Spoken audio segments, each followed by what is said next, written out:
नमस्कार दोस्तों, आज हम सत्यवादी राजा हरिश्चंद्र की कुछ कहानी जानेंगे।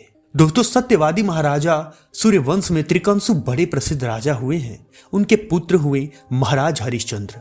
महाराज इतने प्रसिद्ध सत्यवादी और धर्मात्मा थे कि उनकी कृति से देवताओं के राजा इंद्र को भी डाह होने लगी। इंद्र ने महर्षि विश्वामित्र को हरिश्चंद्र की परीक्षा लेने के लिए उकसाया।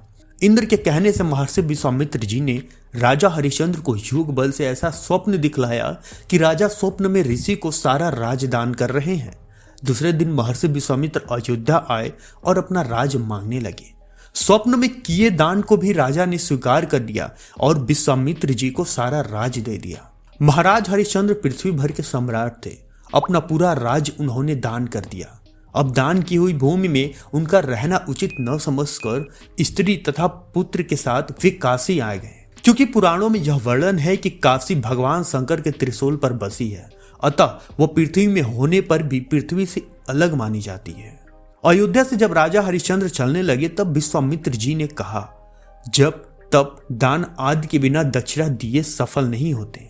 तुमने इतना बड़ा राज दिया है तो उसकी दक्षिणा में 1000 सोने के मोहरे और दो। दोस्तों, राजा हरिश्चंद्र के पास अब धन कहाँ था। राजदान के साथ राज्य का सब धन तो अपने आप दान हो चुका था। ऋषि से दक्षिणा देने के लिए 1 महीने का समय लेकर वे काशी आए। काशी में उन्होंने अपनी पत्नी रानी सैवा को एक ब्राह्मण के हाथों बेच दिया। राजकुमार रोहितास छोटा बालक था। प्रार्थना करने पर ब्राह्मण ने उसे अपने माता के साथ रहने की आज्ञा दे दी। स्वयं अपने को राजा हरिश्चंद्र ने एक चंडाल के हाथ बेच दिया और इस प्रकार ऋषि विश्वामित्र को 1000 मोहरे दक्षिणा में दी। महारानी सैवा अब ब्राह्मण के घर में दासी का काम करने लगी। चंडाल के सेवक होकर राजा हरिश्चंद्र शमशान घाट की चौकीदारी करने लगे। वहां जो मुर्दे जलाए जाते थे उसे जलाने से पहले जो कर लिया जाता था वही कर लेने का काम चंडाल ने उनको सौंपा था। एक दिन राजकुमार रोहितास ब्राह्मण की पूजा के लिए फूल चुन रहा था कि उसे सांप ने काट लिया। सांप का विष झटपट फैल गया और रोहितास मरकर भूमि पर गिर पड़ा। उसकी माता महारानी सैवा को न कोई धीरज बांधने वाला था और न उनके पुत्र देह के शमशान पहुंचाने वाला था। वे रोती बिलखती पुत्र की देह को हाथों पर उठाए अकेली रात में शमशान पहुंची। वे पुत्र की देह जलाने जा रही थी कि हरिश्चंद्र वहां आ गए और मर घटका कर मांगने लगे। बेचारी रानी के पास तो पुत्र की देह ढकने को कफन तक नहीं था।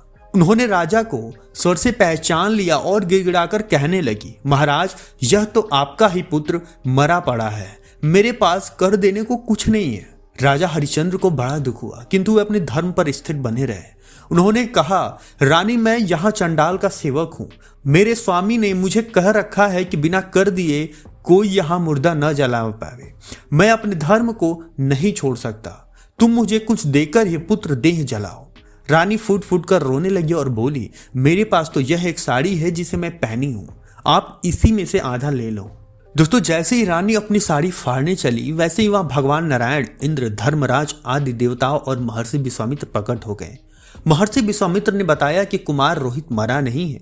यह सब तो ऋषि ने योग माया से दिखलाया था। राजा हरिश्चंद्र को खरीदने वाले चंडाल के रूप में साक्षात धर्मराज थे। सत्य साक्षात नारायण का स्वरूप है। सत्य के प्रभाव से राजा हरिश्चंद्र महारानी सैवा के साथ भगवान के धाम में चले गए। महर्षि विश्वामित्र ने राजकुमार रोहितास को अयोध्या का राजा बना दिया। सत्यवादी राजा हरिश्चंद्र के संबंध में एक अति प्रचलित दोहा है। वह है, चंद टरे सूरज टरे, टरे जगत व्यवहार, पै दृढ़ श्री हरिश्चंद्र को टरे न सत्य विचार।